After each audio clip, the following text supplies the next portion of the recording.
Good morning.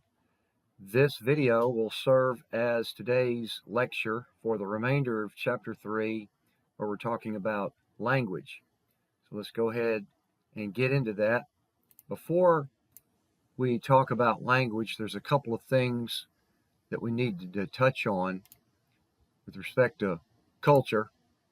One of them, and these are a couple of important definitions, one of them is subculture, which is a segment of society that has distinctive mores and values that differ somewhat from the dominant pattern of larger society.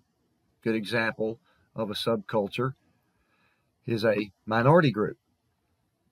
And then the counterculture is a form of a subculture that deliberately opposes certain elements of the larger or dominant culture. Examples of counterculture would be the hippie movement in the 1960s.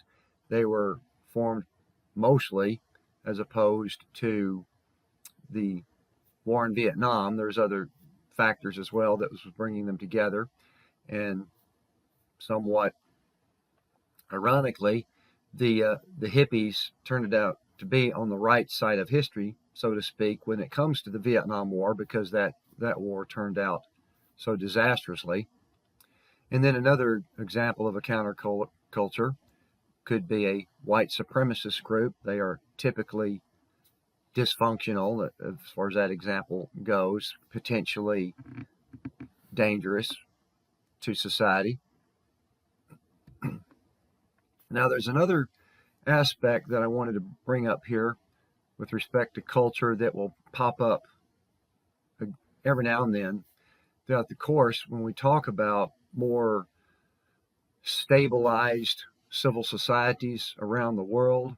One of the biggest differences is whether or not they've evolved into a democratic political culture. The biggest source of conflict that I've mentioned before in the world today is that conflict between identity groups within countries, and that is largely a function of they have not really evolved or stabilized into a democratic political culture. And there's some various criteria here that makes up a democratic political culture. One is the respect for rule of law. Now you might think, well, yeah, duh, you're supposed to obey the law. Well, there's a difference between respect for the rule of law and the obey of law, because in some other countries where they don't really have any confidence or faith or trust in their government, they may just say, okay, well, yeah, I'll obey your law so that you don't round us up and throw us in political prison, but I have no respect for the rule of law. So that's fairly common around the world because of the unstable, disorganized governments. So that is something that has evolved very much in a democratic political culture such as the United States, to where whether we agree with the law or not, we still have a general respect for the rule of law. Set the foundation, particularly the Constitution, is what kept us all together in the first place. Another thing is free and fair elections of our representatives, what we might also call them trustees or delegates, to go conduct policy and enforce law, interpret the law in the case of the courts, stuff like that. There's also something that's very hard to define, and that's a tolerance between subcultural elements. This is something that's hard to measure, and it may be somewhat even on the decline in a country like America. This is where we understand that we are a diverse mix of humans and that we figured out how to coexist. This can also be described as the democratic bargain. This is where each group, whether it's be interest groups or subculture, minority group, whatever that may be, each group accepts that it must abide by the end result, able to get enough of what it wants in order to get a reasonable slice of the pie, so to speak, and then works within the system. Perhaps next time around gets a bigger slice of the pie. Another thing, also hard to measure, is this interdependence or somewhat of a balance between the state and civil society. Technically, that means the balance between the government and its people. Here, since we elect people to go to government, the government hires people from civil society to go work in the administrations. That makes it a little bit more balanced, but oftentimes people develop a mindset where once you go work for government, then you could potentially get too powerful and too corrupt. That's possible. That's why you got to keep an eye on them. But it's kind of a balance between a faith or a support in government, because I'm sending you there, so you need to represent me. But on the same time, there's a healthy skepticism of government, because you could potentially get too powerful in that position. So I got to keep an eye on it. Plus, you could get thrown out of office in the next election. So it's a balance between a support and faith and trust in government with a healthy skepticism of government. So this stuff is really hard to measure. It's what's made the United States and other countries with stable democracies, helps make them successful. It's probably the central biggest factor as to why a lot of countries remain in conflict, unstable, and underdeveloped, is because of this right here.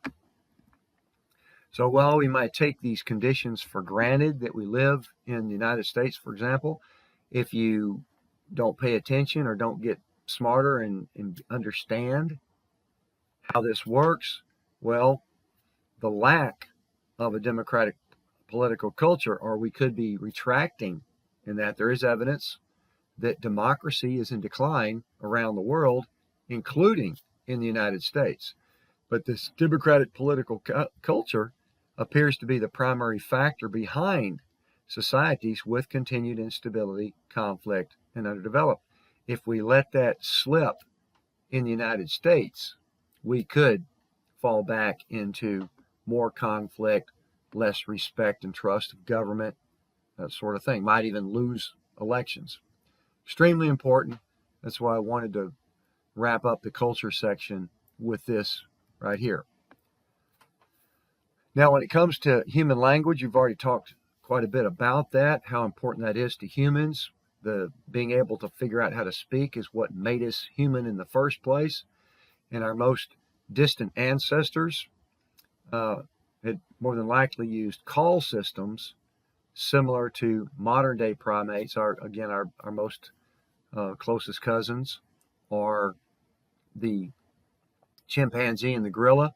So the groups that we broke away from about 5-6 million years ago used probably the same and the similar call systems. And we've talked about how we evolved over that long period of time, figuring out eventually how to form words to communicate with each other, then kicked in conscious thought. Hunter-gatherers, and this is prior to the discovery of agriculture, hunter-gatherers probably spent 1/4 of their day on social interaction, particularly after the discovery of fire that enabled us to interact longer. And much of this was grooming each other, perhaps picking lice and bugs off of each other at the end of the day. What might that entail? So this starts to involve vocal grooming as well, where you talk to each other. Again, this is before we developed words, but vocal grooming is what started the motivation to form words, and this continues to bond our groups to become a very important part of human development, social development. One of the theories out there is that because we're becoming modern humans, we like to kind of keep up with what's going on with everybody else is doing. So these early vocalizations started to acquire some form of meaning, particularly as to trying to keep up with what's going on in the group. So this is mostly social type stuff, because the hunting for food and eating, that's pretty much instinctual. So the vocalizations revolved around keeping up with what everybody else was doing. So it's a social type of vocalization. In other words, you could actually theorize that gossip was one of the motivations for us trying to communicate with each other. And the estimates vary, of course, but it took approximately 500,000 years for symbolic language that's capable of making reference to abstract concepts. And then once that kicked in, our thinking, our modern human conscious thought developed, and then we started to express ourselves through culture. And that was about 50,000 years ago. Talked about that earlier. The Great Leap Forward. Around that time, this is where they consider the Cultural Revolution begins, where we start to express ourselves. We have refined tools, refined weapons as well, painting on walls, and the first signs of ritual, such as burial rituals that indicate that we're starting to think about our existence. So, because we all came from the same common ancestors, have the same DNA, there are similarities between all languages. So the linguists, the people that study language, they feel that all humans have a core vocabulary list of about 100 or 200 terms that designate certain things, actions, and activities that are likely to be named in all languages. So there's very basic things that are done that all languages have vocabulary for. In today's world, there's about 6,000 or more languages that have descended from a single ancestral tongue or an original language. Of course, it probably got a lot more varied and complicated since that time, but as we moved out of southern Africa, perhaps, that's where all languages today have some common foundations that they are related to. Again, most languages today, as we'll see, are spoken by just a very few groups, and a lot of them are on the verge of extinction. Human counting, that's not innate to us, but depending on language, we have to learn how to speak before we could actually figure out how to count, and then develop math, and then put those numbers into words. There was a study a while back of an Amazon tribe that found they did not count above 4, and they had no signs for numbers. So their language was not as developed, and they might have been using certain things to keep track of counting, but apparently didn't have a need for counting higher than that. Now, a very important thing that separates humans from the rest of the species is what we call the language instinct. This is inherent to all humans, that when we're born, we have the genetic capability to learn a language. In fact, we are thirsty for that. We are going to learn that language to become part of the human race there. Comparison, other species do not have this same thing. Dogs, for example, do not learn to wag their tails or to perk up their ears or to growl. That is instinct. That's part of their underlying genetic code, that they automatically figure out how to do that. And that's why their childhood, and most other species' childhoods, are very short, because they don't have a lot of learning to do. Most of it's instinctual. Humans' childhoods are extremely long by comparison, because we have so much to learn, and that language instinct is part of that. So we learn the language of the group into which the individual is socialized. So that's where that socialization process comes into play, that we're learning the language of that group that we're being raised in. Also, as children, not only are we very much of a sponge to try to pick up new knowledge and learn that language, we children have what they call this neuroplasticity that allows them to pick up new skills easier, particularly like a new language. That's why the older you get, the harder it is to learn a new language. But children are designed that way so that we can learn. There was a movie a few years back called The Room, where the little boy and his mother had been kidnapped into a small room out in the back. The little boy was born in that room, and until about 5 years old, all he had his entire life was in that room there with his mom, and they escaped. And when the doctors examined him, they were talking to the mother and said, okay, thank goodness he's still plastic. And what they meant is that his brain was still absorptive enough where he would still be able to learn. It wouldn't stunt his growth. Of course, the little boy who hears that looks at them and says, I'm not plastic. Of course, they were talking about his ability for his brain to continue to learn, because there have been some examples, very few, but there have been some examples out there where children were so isolated from social interaction that they did not learn what children normally learn, and it stunted their development for the rest of their lives. So that neuroplasticity is very important very early on in our child's life. So language we figured out is a system of symbols. Now, obviously, very first they were sounds, but each sound has a symbol that stand for things, actions, ideas, and the whole point is that the speakers of that language agree what those mean, and enables us to transmit and store information, becoming extremely important to our development by being able to share that information and read that information and get smarter as we go, making cultures possible in the first place. Another very important distinction between humans and non-humans is that non-human animals have a direct connotation between a specific sound and its meaning. For example, it varies from animal to animal, but in general, you might have 60 sounds that they can actually make, which is quite a large variety, because animals can make more different variety of sounds than humans. But each one of those sounds has one specific meaning.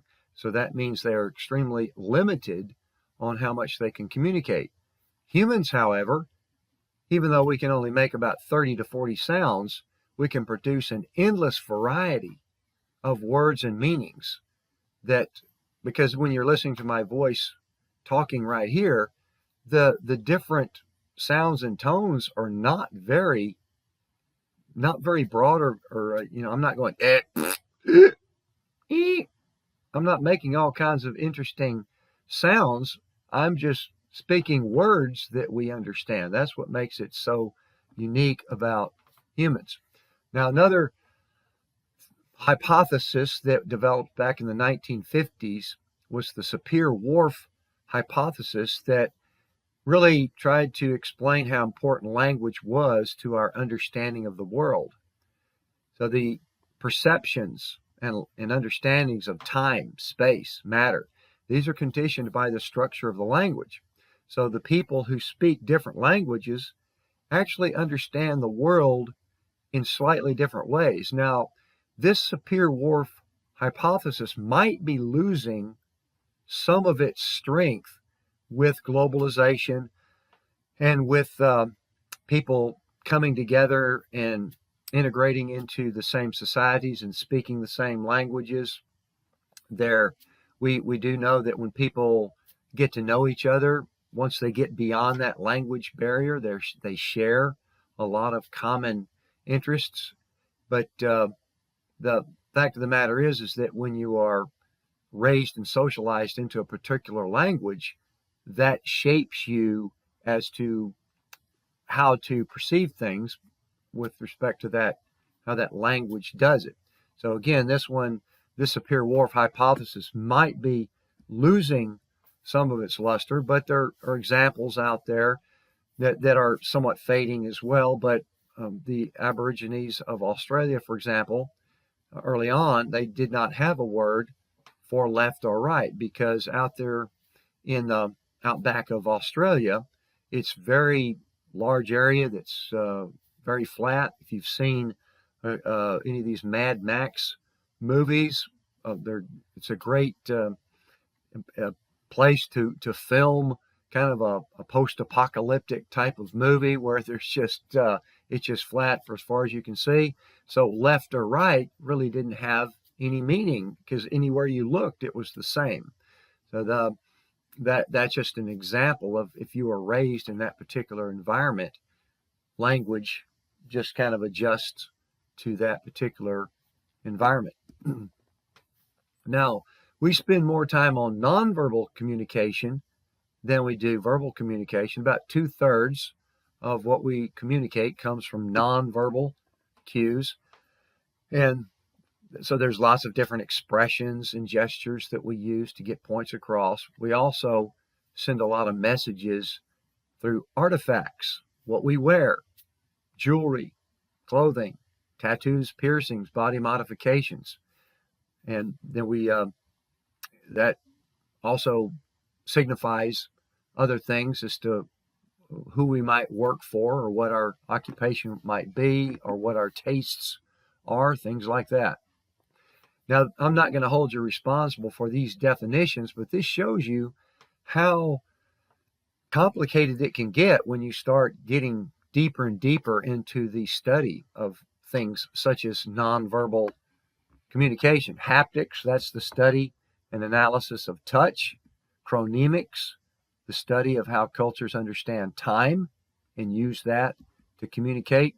Proxemics is the study of how different cultures use space. Now, we're not talking about outer space, but we're talking about personal space, because you may notice that in some cultures, the personal space is a lot closer. People get a lot closer when they communicate.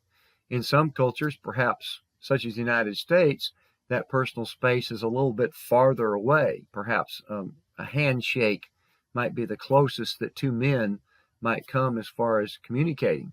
So that's interesting how that varies from culture to culture. Now, kinesics is the study of body movement, facial expressions, gaze. Smiles are universal, but smiles actually mean slightly different things in different cultures, and how you express affection varies from culture to culture as well. That has to do with how you were socialized in your communication and language. Now, comparatively, as I mentioned, there are over 6,000 languages in the world today, but about half of them are under threat of extinction, because there are very few numbers of people that still speak that language, and those numbers of people are getting smaller because they are assimilating with larger cultures, so therefore their native language starts to fade away. Here's another, what we call power rule in effect. 95% of the world's languages are spoken by only 5% of the world's population. So flip that on the other side. That means that the vast majority of the world's population is spoken only by, a few dozen languages. Almost 1/3 of the world's languages have fewer than 1,000 people who still speak that language. So as that continues, those numbers continue to decline, those languages could go extinct, and they could lose some useful history if that language completely goes away. So there are actions by linguists around the world to try to preserve some of these languages, or document some of these languages, because a lot of them have nothing in writing. So they would have to figure out how to preserve them in some way, and use them to understand history a little bit better. Now, I want to branch off a little bit and talk about modern technology and communication. This is a very important aspect of our society, because, as I mentioned before, technology drives a lot of what we do in society, and the internet and social media has changed the way we communicate. And we have to look at both sides of this. Obviously, we can communicate faster, and we can communicate with more people, and we can communicate farther. So there's lots of things that the internet in particular, and even our mobile devices, have provided for us as far as advantages go. But with respect to personal communication, there are some concerns. We do know that gossip is natural to us, but if you're hiding behind the anonymity, particularly, or the distance of the internet, gossip has become faster and meaner. It's almost become almost like a pastime that people can spend on their internet devices, whatever, and spend a lot of time gossiping or demeaning or criticizing, almost to the point where you might get somewhat of a vigilante or a posse function attached to that, where people can stir things up on the internet. So this results from that lack of face-to-face contact. If you were talking somebody face-to-face, you wouldn't do most of these things. So that's what they call cyber courage, when you're protected by this distance or this anonymity. If nobody knows where you are, then you can talk a lot of trash and perhaps even hate speech or inciting violence, things like that, some of which are against the law, but you're hiding behind that wall of the internet. Also, what this type of communication has provided, it's almost another occupation where people can go on the internet and make a living from it by posting videos, and in some cases you can get a lot of notoriety without necessarily achieving anything, because you're just getting some attention. Now, there's been a lot of extremely wealthy people that have started off on the internet with being celebrity influencers and things like that, and then they've parlayed that into considerable wealth because of the advertising model that the internet still runs on. Advertising dollars is what finances most of these things, and if you get a large audience, then you can attract advertising dollars. Also, got to keep in mind that whatever you put out there, even if you delete it, it's not completely gone away. And then once it gets really out there, you might not be able to delete everything that's already out there. Plus the fact that if untruths or fallacies or falsehoods or misinformation, disinformation gets out there, it can't get undone. So that's why we have to be smarter into understanding what a credible source is, and in order to discern what's legitimate, credible information and what is junk, disinformation, and could be propaganda that could be harmful to society. Now, the book talks about another issue, English only, which is probably going to be pursued even more strongly in this particular administration that we've just elected. 32 states have enacted legislation to make English the official language, and the U.S. House and Senate have attempted to make English the national language or require the federal government to conduct its official business in English, but there has not been a federal law passed. Now, I don't like to make predictions, but the current administration, I would not be surprised if a push for a federal law to make English only language in the United States, I would not be surprised if that was pursued based on what we've seen so far. An executive order in the year 2000 mandated foreign language translations of certain documents, and I wouldn't be surprised if this actually got rescinded. But what the previous administrations were trying to do was to recognize the diversity. Now, we obviously can't do that in all languages that are spoken in the United States. It would be impractical for government to provide services in approximately, this number could be updated, but about 320 languages spoken in the U.S. Obviously, you can't put out official government documents in all 300 languages, but clearly major languages that are spoken, that's effort has been made. I would not be surprised if those get pulled back and try to make it completely English only. When you look at various states, this is the percentage of people who speak a language other than English at home, and particularly in the Southwest, more than likely Spanish being their primary language spoken at home, and is fairly high percentage of people, as high as 45%. And again, I'm from Texas, and I know there's a very large percentage of Spanish speaking people in Texas, and you've got other languages as well. The book might give you a little bit more of a breakdown on those. Let's see, right? This figure here shows the most commonly spoken languages other than English or Spanish, right? Spanish, again, being the second most common one, but you can see that there's quite a variety of languages, mostly French, German, some Chinese, particularly there on the West Coast. So those are the languages that are spoken predominantly in those states. Once you get beyond English and Spanish, of course. So when you talk about this English-only pursuit, a lot of anthropologists would suggest that when people talk about language, they're really talking about race. So critics of English only feel that it would create more inequalities if you tried to enforce this English only. You might actually increase more discrimination and enhance more inequalities. Now, we've already talked about some of the practical elements of why somebody would be promoting English only. They assume that difficulties in communication are caused by people speaking many languages.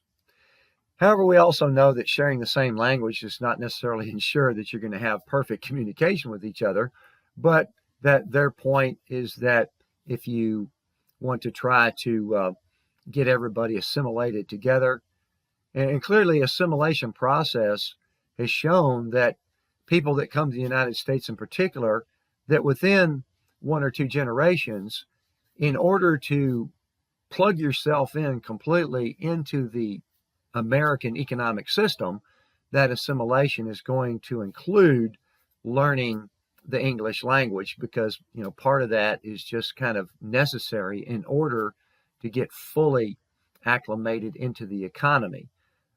Their parents that came over before them might not be as inclined to do that, but we do see that within a generation or two, there is that assimilation does occur. So therefore, it would be kind of counterproductive to enforce an English-only policy when people that come over to the American culture assimilate anyway. So that's again.